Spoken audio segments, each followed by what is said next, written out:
Hello, this is Flaming Keto with a brand new headset microphone that hopefully will not be crappy and that bad. Thought I'd do another custom cast just to get back on the cast horse. Waiting to get the vision of the grips here, but we got Andromeda on the runner side, Nordrunner playing Andromeda, and Quero as NBN The World Is Yours asterisk on Corp. I have a cut on my tongue and it is affecting my pronunciation. Alright, Quero's giving us vision. What do we got? Ooh, interesting hand. Nordrunner technically kept for you was supposed to. Um,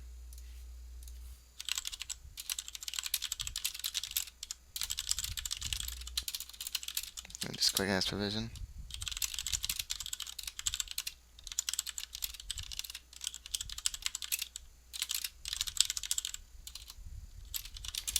Oh, okay, I'm sorry, there's an Enigma on R&D. I missed that. Was that another Enigma? Over here on HQ? Two Enigmas? Yeah, you drew one of those. That's funny. It's always interesting when you get that. It means it's going to be compromised by a single Yogg if that happens, and there's no economy. I'm not sure they kept this, but it was his choice. He did at least have the early game ice to res. Here on the runner side, we have, a very good opening Andro hand. He got the gamble, he's got the Katie, but he has to discard something for the Katie. The only problem with this hand is it's too good. He has a special order, so if he's got a Yogg, then this is going to fail both at once and really hurt him. Sucker is really good in Andro. Employee, I really like. My Andro deck revolves around it, although now that there's less big ice going around and a lot more kind of cheated ice with Biorite efficiency and such, it's less good. So this is really solid hand for Nordrunner. Quero's hand, it doesn't have any economies. He's going to have a lot of problems actually getting an agenda advanced. And also, in his shoes, I would have Data Ravened, even though he can't res one the first turn. Especially because Andro doesn't really threaten first turn as much. And then, two, Data Raven's really good on a Central. It's not so good on a remote, though. Because, we got the Toll Booth. Okay, that's good. I was about to say, he really wants that Data Raven on a Central and not starting a remote. Because if you put an agenda there, then they can just power through it on the times when they know they have to, especially with Andromeda's link in that CE cred. Where you want it is on R&D or HQ, where that free tag every access can really start to add up. I think that on the remote, I can easily see Andromeda just doing a glory run here to grab the Astro or whatever agenda. I would have put the Toll Booth on the remote and done a Raven on a Central, especially if it gets compromised by a Yogg coming out from Nordrunner.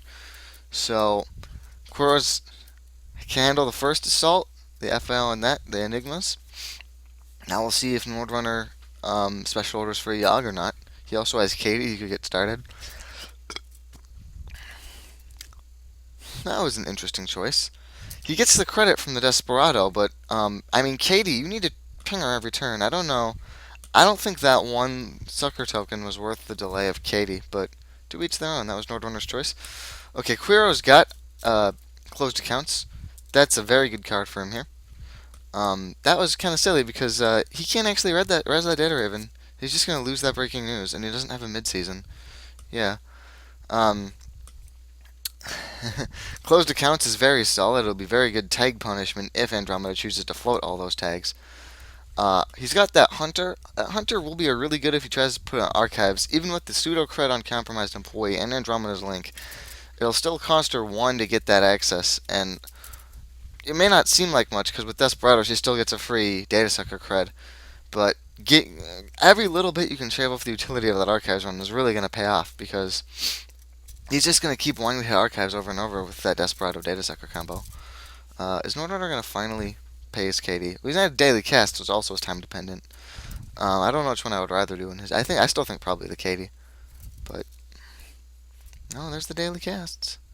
Maybe he's just thinking because my opponent is NBN, I'm not even going to try to play Katie. But I find you can still get her to 6 or 9 against, even with something like a breaking news to destroy it or surprise tags or whatever. And he's clearly not going to completely ignore it, completely ignore tags at all, or he wouldn't even bother with this employee. Well, I guess maybe it only cost him 2, so if the court plays 2 and click to crash, he doesn't mind so much. Could be just be that. Let's see, I would put the Hunter on the Archives here. Let's see what play Quero decides to make. There's the Hunter. Oh, on HQ and not archives, though. Interesting. Uh, the problem is, if it's a target she only runs once, then the pseudo cred on employee, it's really good against multiple runs. Which I guess maybe he's anticipating a Yag is coming out and starting to get. Because his HQ is pretty agenda dense. But then Andromeda still has this option to get a cred and a data sucker token by running archives. Okay, Nordrunner finally gets the Katie Jones down. He's drawn an emergency shutdown, which will really hurt that toll booth if it ever goes down on Quiro's side. Definitely Nordrunner's in a really dominant position here, especially because Quiro's remote is just Data Raven, which, as we said, is kind of leaky actually. And there's an R&D interface. So if indeed Quiro has a Yago to fetch with a special order, then we may just be seeing a very quick and merciless end coming down on Quiro's side. Quiro's drawn another hunter. Let's see if he puts this one on archives. R&D, because of the interface. Okay. And there's a draw. And there's... Yeah, I don't like to draw then if you don't know you can... Oh, right, there. The extra hand size one. Never mind, that was fine. I always forget about that sixth card. Well, not always. Not when I'm playing, but I'm just commentating. So Nordrunner is drawing, which suggests to me he doesn't have a Yago to fetch with that special order. Unless he just needs the money. That could actually... And he doesn't want to click for cred because he's got Daily Cast and Katie. I guess next turn's going to be the real Razor to figure out whether or not he's got enough. Don't forget to ping your Katie, dude. Yep. He's going to discard the Desperado, I'm sure. So next turn will be the real. He'll have enough credits to actually play it. It'll be the true test of whether or not he has the. Of course, he'll still ideally want a good killer too. This is where Fairy is really strong. Just in case it's a Roto turret. There. Okay. So Kuro has two closed accounts. He probably is going to want to pitch one of them. He's kind of dangerous to pitch an agenda with all the archives running. Nordrunner's going to do, and you only need one closed account at the end of the day to really threaten it. Yeah, there we go. Soon he'll be able to get that toll booth and start trying to advance because of inside job and such. Unfortunately, the Raven's in the back, so with inside job, it'd be much better if he could inside job past the Raven and hit the toll booth, but there's a clone chip now. So with that clone chip, he can get the Yago back if he loses it. So it's not a fairy, but it's probably good enough. Are we going to see a sure gamble now because he's at the 5, followed by him starting to fetch a Yog? We'll find out. There's the gamble. I'm guessing special order Yog and then Katie. Because now he doesn't have... Yep, there we go. He doesn't have a fairy, but he's got clone chips, so he can afford to hit a roto turret, and he'll still get it back. So definitely, Quero is racing against time.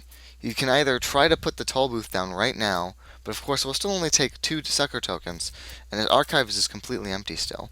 So he's got a really, really hard position ahead of him. He does have a small safety net of a couple of turns, so it all depends on where he decides to put this toll booth. He did choose the remote, so he is going to try to muscle through the remote, because Andy's going to need the Yog and some money and some sucker tokens. That'll take her probably one more turn to get everything in place. After that, though, all bets are off. So yeah, put a very valuable agenda there. I believe that was an Astro, but I want to check. Yep. This would be an excellent time for him to score an Astro. He could daisy chain it into his second. Because it's now or never, basically.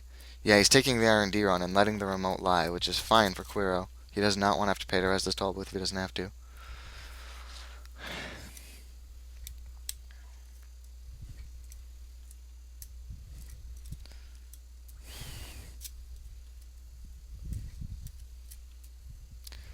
Alright. So Andy going right for the R&D. With that interface, it is going to hurt him, but Quero is still in this because Andy did not choose to force him on that remote. He couldn't have resed both the Raven and the toll booth, and then she could have, while he was broke in that scoring window there, he didn't have any money, she could have tried to hit archives and get her Yog up enough to pay it, but instead she got the R&D accesses, and as it happens, Quero has 3 agendas. There's one in the remote, there's one over there. That's probably almost half of his agendas now already accounted for, so those R&D digs aren't going to be very fruitful. Especially because decks like this, with The World Is Yours, tend not to run a lot of assets. They tend to be very rush-focused, so he's not having a whole lot with trash costs. Probably red herrings, probably Sansan. That's really about it. So, if Nordrunner keeps hammering the R&D instead, Quero's in a lot better shape. If he reses this hunter, he can afford the toll booth just barely. And now that the compromised employee credit is gone, I guess that the drain on the econ is worth it even more.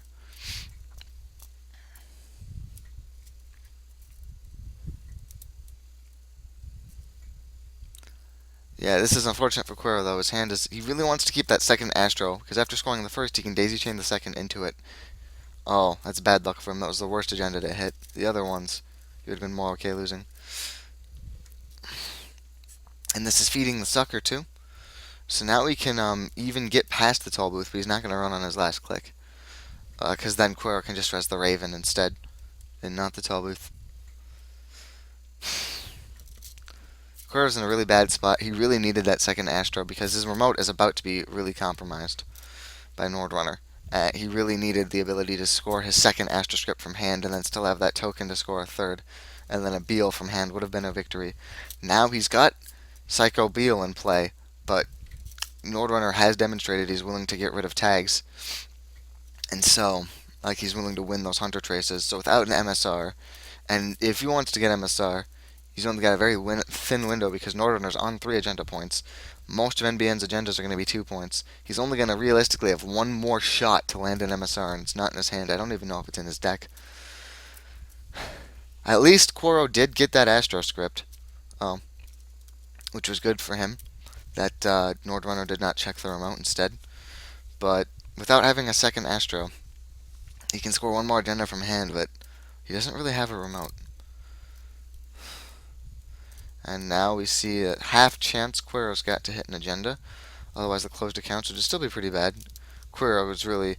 Nordrunner's on 13 creds. That closed account would help a lot. And losing the Psycho would lose him that chance if he happens to have Psycho Beal.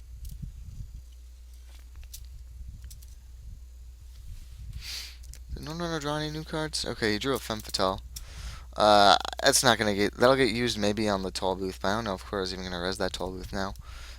Because you could Femme the toll booth, but it only takes 3 cards and 2 sucker tokens. That's not awful. I mean, obviously 1 cred is even better, but with this 9 cred surcharge, he would need to break that toll booth over 3 times, and it's on a remote. So unless he's got some way to cheat it into play. Okay, there's the Psycho. He's probably gonna imp it. And so now Cuero's in a really bad spot because even if he draws MSR now, he needs to draw another Beal and needs money.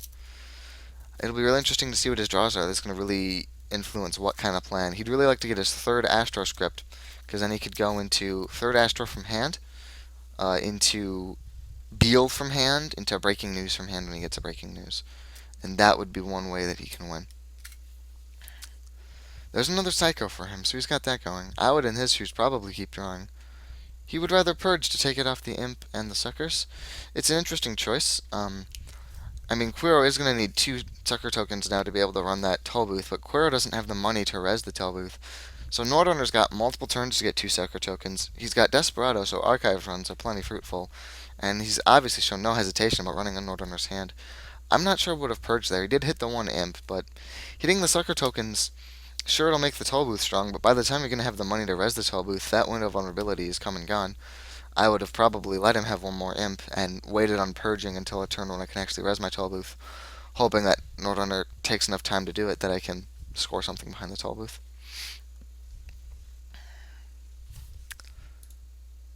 Nordrunner has drawn a Corroder, pretty standard that you run both of those in the Anarch suite. Count on the special order to fetch them as one-ofs, although he drew the second one. And he's got the clone chips, so we can play them.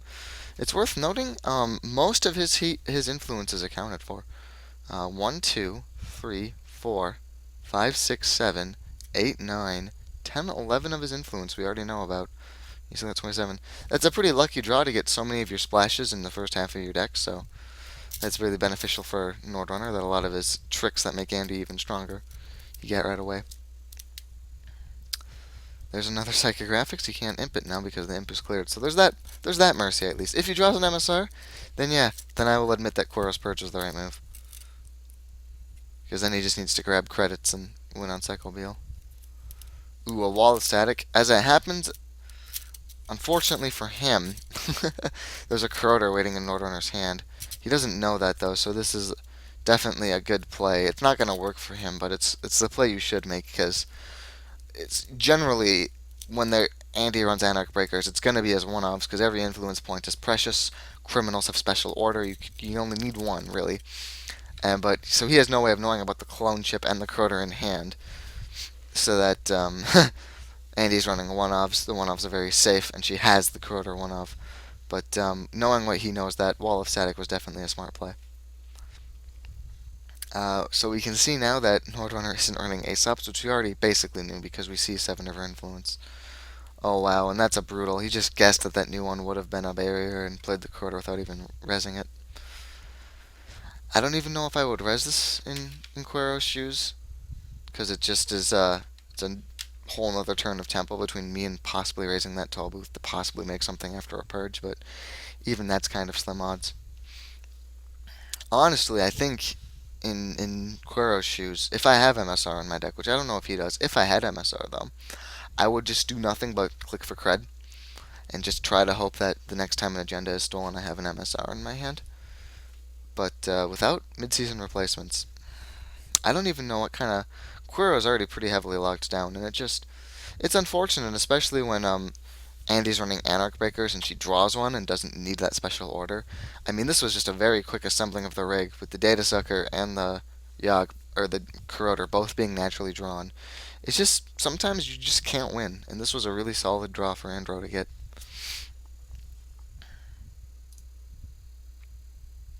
Um,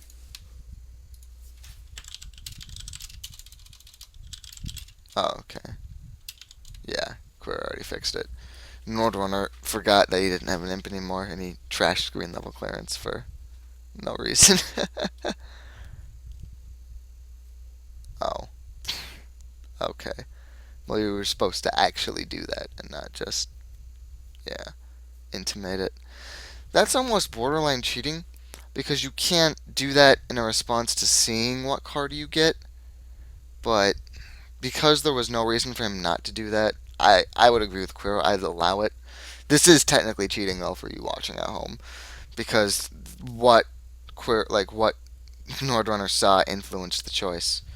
But yeah, and Quero's just saying try to do that the first time because Nordrunner would have no reason not to make that play. So, well, I suppose he does lose that clone chip as insurance for the Yogg and Corroder. So yeah, it's a little sketchy, but we'll roll with it. What Corroder? Anything to help him out? Just another wall. Okay, there's a green level clearance. That's his last one, I believe, because one got trashed and one got used. And more walls of static.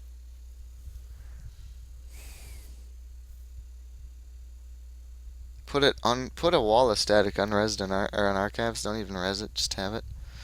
No, he's just counting on the fact that he's just gonna try to out attrition that corroder, I guess.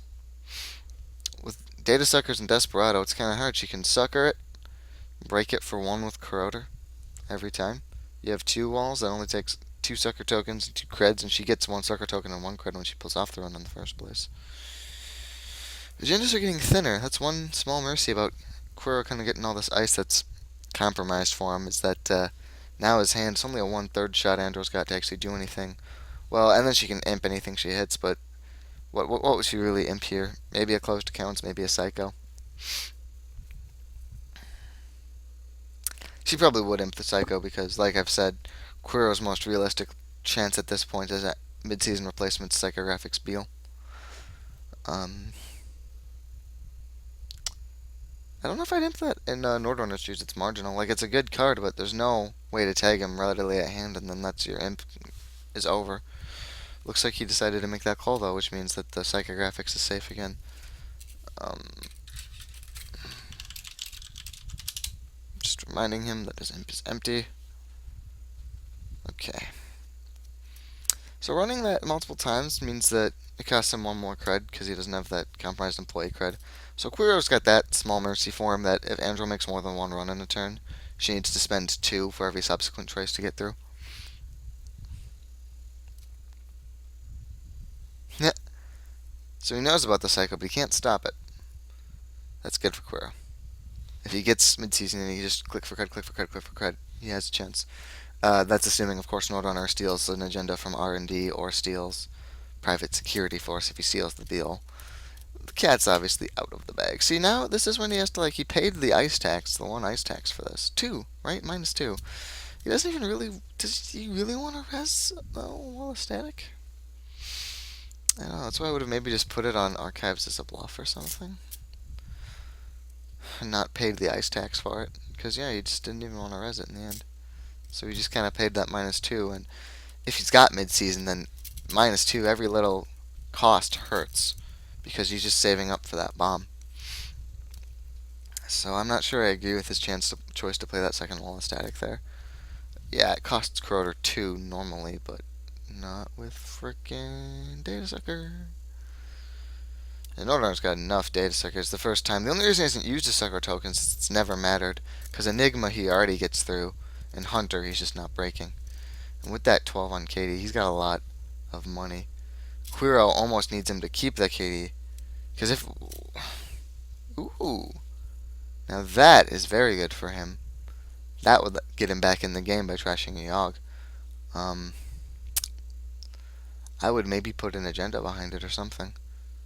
I guess he'd rather put it on the R&D and suffer the cost. Yeah, see, so he plays that wall, like a second wall of static, and then he already trashed it, so he just kind of paid that tax to pay it. He has the money to res the turret, at least now. But I would have maybe put it in a remote just to try to keep some economic advantage and to put an agenda behind it, although I suppose inside job is a threat. And I think Nordrunner actually does have one, so shows what I know. I'm cheating. I know both their hands, and I would have done the wrong move there. So now Nordrunner knows he no longer has that clone chip as insurance for his rares. He can draw for a killer, or even just an AI. I mean, with so many sucker tokens, Atman 0 could get through, although he's not gonna have 11 to 15 of his influence accounted for, and then also just, I have an Atman in my pocket, you know. But like a Crypsis would be a lot cheaper and such. So we'll see now, though. Roto turret's one of the big threats that you gotta watch for, and it's a big part of hygienic running, is just assume. And we'll see if Nordrunner sticks to the hygiene. It looks like he's going to. Dirty Laundry is very good with Desperado. He's going to make a Dirty Laundry HQ run. Yep. While you can Dirty Laundry archives, it's always better to try to manipulate yourself into a point when it's a run you want to make anyway. That's when Dirty Laundry is his strongest, when you go almost broke, you know, doing a important run, but then you finish it, and you walk out, and with Desperado you get 4 bonus creds. So unfortunately, it looks like we're not going to get a second chance at redemption because Nordrunner is not going to suddenly misplay and face check that Roto turret, which is, I'm sure, what we all want. But as soon as he takes money from that KD, even mid-season is out of Cuero's grasp. It'll be so impossible for him to have more money than Andro. Okay, he's got that demonstration. So now, if Andro does face check that Roto turret, it works. He's really putting all his hopes on this, which honestly, I wouldn't take demonstration kind of just to take it, if that makes sense. I like it when you have effects that like are bad because the worst they can do is force a jack out. Like against Howler, right? Howler's main point is that it stops a Count Siphon Maker's Eye Escher runs. Like you don't just want a Howler to have it. Oh, looks like he's gonna get his demonstration off. You don't want Howler just to have it, but what? Oh, I see. He femmed that, and so now Roto Turret will, and he can. Yep. Poor Cuero. Nordrunner's been making really, really good educated guesses based on the flow of the game. What's going to be what kind of ice? He blind played that Croter, and now he's got the fem out, correctly anticipating a Roto Turret. So that is really strong. This is pretty much a good game for Cuero right here. Although running on the last click, that's very sloppy, Nordrunner. If you hit a snare, you're going to lose your Katie. Nordrunner's not going to res anything. Those are just free accesses for... Yeah, Nordrunner's put Cuero in a lock, he probably wins. But let me go back to my rant on demonstration. That, like, Howler, it's mostly just good to stop event runs. Otherwise, like, what's the point of Howler? They'll just jack out. But then with successful demonstration, it's really good because it forces that jack out, and then you get that. And similarly, Chum, successful demonstration, best friends forever, right? Chum make them jack out. So I don't like demonstration if I don't have something like that. If I don't have some reason to suspect, because people don't generally make runs they expect to jack out. Okay, he has Data Raven, Cuero does have Data Raven, and that is very much one of those cards. People see it, they jack out, and you get it. It seems like splashing it though. I'm not sure I'd splash it just on the heart of Data Raven. It's a lot to wish for, especially because if your opponent is playing Hobo with a Chainsaw and they don't care about tags, it doesn't have that power. Whereas almost nobody is playing I don't care about taking 3 net damage from Chum. I'm going to blind check the next dice. That could be a Katana that kills me. Yeah, Quiro is basically lost. He no longer even has mid-season. Only breaking news can be stolen and his opponent doesn't just win the game. So now he's counting on the fact that if he runs with only one sucker token, then there's no way he can get through the toll booth. But then the problem is he can't even trigger a successful demonstration. He'll be too poor. And now we can't even res the toll booth anyway. He didn't wait enough. Like, he didn't take click for cred twice. Oh, there. He is just scoring a Beal with the Astro token. So he's just going for. I mean, that was like silly. Like, there's nothing that does for him now. He just wanted to thin on his HQ and I guess make a statement that at least he had 4 points. Because he probably knows he's R&D locked and there's no way out of it now. I mean, that's what happens. I run a Blitz deck, the World is Yours Astro Blitz deck, and sometimes you just lose when they get breakers out early, especially when they don't need to tutor for all their Anarch breakers, when they just draw some Anarch breakers. And in this case, when he has so much money because of his KD, he can play Fem just for its mediocre killing. Just, yeah, not even care. Yeah, there's Quero. He just wanted to score that just to have 4 points. I can't blame him. I mean, that's just a really lucky draw on Andro, and just it was powerful in his rush deck. I will say, though, he kind of just seems a bit unfocused in his deck, Quero. Like his tagging sub-theme, he's got Psycho and Closed Accounts and Data Raven and Hunter and all that, but then you're not really blitzing if you're using those. But his ice is all kind of, his big ice is Toll Booth and Raven that we've seen, and the rest of it's pretty piddly. And, I mean, like the lots of operation economy, splashing transactions, splashing Beanstalk, that's the hallmark of the rush deck, but then what's all this kind of tagging stuff, What's the story behind the psychographics? What's the story behind the Hunter? So I think Quero's deck is maybe just suffering that doesn't really have a solid game plan. Um, there is. I don't know if he has mid-season and he's trying for that combo, but if he does, then you probably want more card draw and maybe even less ice than he already has, which is already pretty light. If you're going for a rush deck, he's got some ice that's too expensive. If you're going for, I don't feel like Quero's deck is really about anything. I think that's definitely part of his problem here. But part of the problem was definitely that Nordrunner got an incredibly good draw, and he's playing a good deck, and he has good runner instincts, especially playing that Fem just to control that Rototurret, when that Rototurret could have given Quero a second lease on life. So overall, I mean, there's a lot you can take from this game. You can say that Nordrunner is a very solid player with a good deck. That's certainly true. You can also say that Quero's deck's kind of unfocused. That's true. And you can definitely say that Nordrunner got a lucky draw. And so that's the cast. This was not an especially exciting game, but I just kind of wanted to get back in, make sure this mic works okay, get some feedback, and hopefully use this as a harbinger for more stuff to come a lot.